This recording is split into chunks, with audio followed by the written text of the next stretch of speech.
Très bien, commençons par les comparaisons.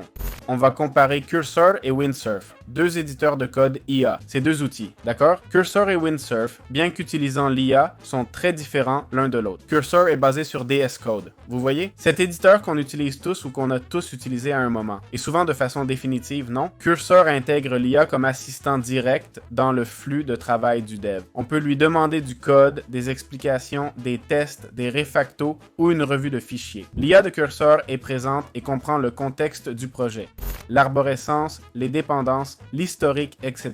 C'est crucial car si vous avez des dépendances, faut pas les supprimer, hein? Par exemple. C'est un outil conçu pour le long terme dans des projets complexes. D'autre part, Windsurf AI est plus expérimental à mon avis.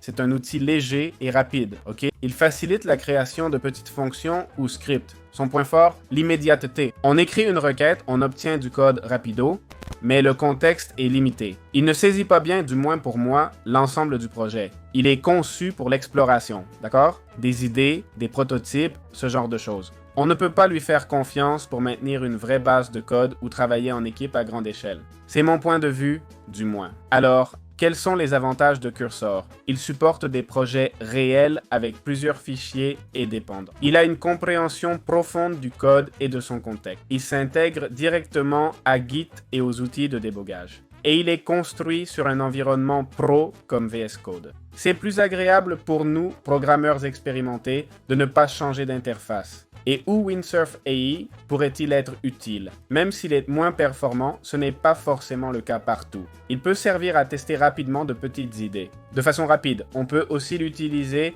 pour générer un petit snippet sans ouvrir un projet entier. Ou pour les débutants qui n'ont pas besoin d'une structure de projet réelle. Donc voilà, en conclusion. Cursor est bien supérieur pour le développement professionnel, pour la maintenance du code et le travail d'équipe.